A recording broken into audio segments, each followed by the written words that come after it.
नमस्कार दोस्तों, मैं हूं तापस। स्वागत है आप सभी को स्पीकर तप्पू के चैनल पे। आज एक नया कहानी सुनाने जा रहा हूं जिसका नाम है पश्चाताप की पीड़ा। विजय और सुभाष बचपन से दो अच्छे दोस्त रहे हैं। एक ही स्कूल में पढ़ते थे और साथ ही साथ बस समय नदी के तीर में बिताते थे। देखते ही देखते वो दोनों बड़े हो गए। स्कूल से कॉलेज जाने वाले थे। बैतरणी नदी के किनारे एक छोटा सा गांव से 2 किलोमीटर दूरी पे एक छोटा सा कॉलेज। उस दिन मंडे था। विजय नहा धो के निकल पड़ा सुभाष के घर अपने नया कॉलेज में नाम दाखिला के लिए। जब विजय पहुंचा सुभाष के घर, उसने देखा एक मासूम सी लड़की बैठी हुई थी। विजय जब घर के अंदर गया तो देखा कुछ नए लोग आए थे सुभाष के घर।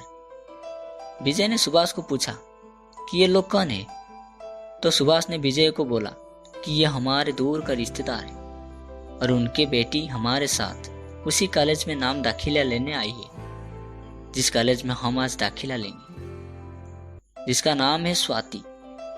स्वाति ने नया होने के कारण उसके पास साइकिल नहीं था।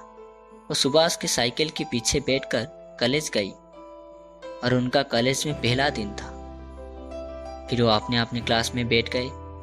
क्लास शुरू हुआ। विजय का रोल नंबर के बाद स्वाति का रोल नंबर था, इसलिए वो दोनों एक ही बेंच पे बैठ गए। उन दोनों में समय के अनुसार धीरे धीरे अच्छे दोस्ती होने लगा। वो एक दूसरे को करीब से जानने लगे। और कभी कभार सुभाष स्वाति को लेने में थोड़ा सा दिक्कत महसूस कर रहा था। फिर स्वाति विजय के साथ आने लगी। इस तरह से कुछ महीने चला। इस बीच स्वाति और विजय इन दोनों में जब भी कोई कॉलेज नहीं आता था तो एक दूसरे की खामियां खोलते थे।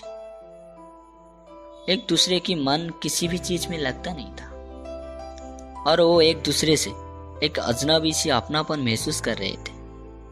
और जब एक दूसरे के पास रहते थे तो एक खुशहाली दुनिया में खोए रहते थे और उनके अंदर वो एक अजनबी सी एहसास महसूस कर रहे थे। समझने के लिए वो प्रयास तो कर रहे थे, लेकिन वो एहसास समझ के बाहर था।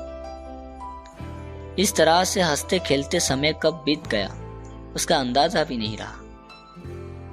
और फाइनल एग्जाम करीब आ रहा था। एग्जाम के लगभग 4 दिन बाकी था और विजय के दिल में जैसे सवाल और घबराहट की आंधी उसके दिल के अंदर तबाही मचा रहा था। वो सोच सोच के परेशान हो रहा था, स्वाति एग्जाम के बाद चली तो नहीं जाएगी। और ऐसे भी विजय समझ नहीं पा रहा था ये घबराहट क्या बयां कर रहा है। फिर वो स्वाति को ढूंढने लगा। स्वाति कॉलेज के पास वाले गार्डन में बैठकर किसी चीज को ध्यान से देख रही थी और विजय उसके पास जाकर खड़ा हो गया। फिर धीमी आवाज में कहने लगा, स्वाति, क्या तुम मुझे सुन रहे हो? अकेले बैठी हो, किसी बात का टेंशन है क्या? स्वाति ने बोली, अरे नाना, ऐसी कोई बात नहीं, आओ बैठो। विजय स्वाति के पास बैठ गया और कहा, स्वाति, तुमसे एक बात पूछूं?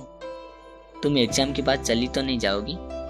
स्वाति इस बात को सुनकर थोड़ा सा सहम गई और बोलने लगी, पापा तो यही कह रहे थे। फिर स्वाति के मुंह से ये बात सुनकर विजय की दिल कांच के आईने जैसे टूट के बिखर गया। ना वो कुछ बोल पा रहा था, ना कुछ सुन पा रहा था। और कुछ समय के बाद स्वाति ने विजय को बोला, तुम मेरे अच्छे दोस्त रहे हो और हमेशा रहोगे। हम सबको एक ना एक दिन समय के अनुसार आगे तो बढ़ना ही पड़ेगा। हमें पसंद हो या ना हो, जिंदगी आगे बढ़ेगा ही बढ़ेगा। इन दोनों की बातचीत में सुभाष आके पहुंचा और थोड़ी सी हंसकर बोलने लगा, तुम लोगों को घर नहीं जाना क्या? और तीनों घर की ओर निकल पड़े। हर शाम को विजय और सुभाष नदी के किनारे घूमने के लिए जाया करते थे। उस दिन के बातचीत के बाद सुभाष देख रहा था विजय गुमसुम रहता था और लगता था उसका ध्यान कहीं और है। सुभाष ने विजय को पूछा, क्या हुआ है? आजकल तेरा ध्यान कहीं और है? बताना चाहेगा तो बता सकता है, अगर तुझे आपत्ति ना हो तो। दोस्तों, आपको क्या लगता है, क्या सुभाष को विजय ने बता देगा कि स्वाति को बच जाता है? फिर उसका जिंदगी में क्या स्वाति लौट कर चली आएगी? ये जानने के लिए आपको पार्ट 2 को इंतजार करना।